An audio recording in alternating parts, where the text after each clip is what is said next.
Yun, no? So, isa sa mga inaayos natin ngayon, electrical. So, actually, troubleshooting muna kami ngayon at para mensahe. Kung napapansin niyo to, bakit nga ba kailangan namin palitan? So, gumamit dito ng T. No? So, nadatnan natin to ha. Gumamit dito ng T na kung saan nilagay dito na diretso. Kumbaga pinagsama yung ating line at saka yung source at saka yung ating distribution. So eto, hindi siya advisable na ganito po yung gagawin natin. Una-una, flexible loss ginamit dito sa may pinaka-flooring, which is hindi pwede.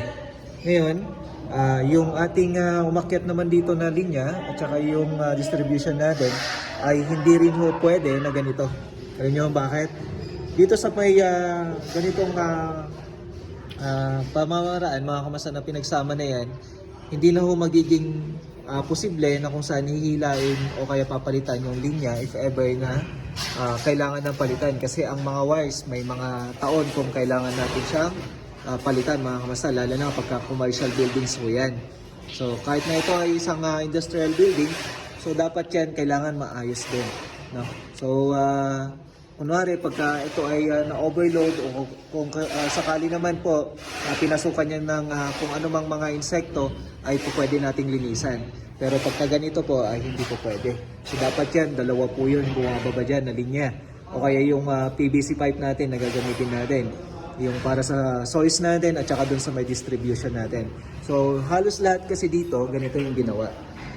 Yung pamamaraan ng ganito, oo, makakatipid ka. Pero in the long run, magiging problema nyo rin kasi hindi kayo madaling makapag-troubleshoot pagka ganito.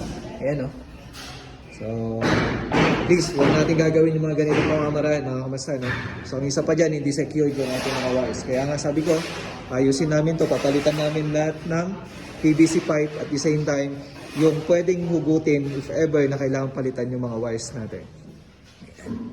Okay? So, ayan, ayusin natin to lahat para hindi lamang po sa may interior yung bahay na maganda, kundi pati lahat ng mga nakatago na linya nandito sa loob ng bahay ay maayos, no?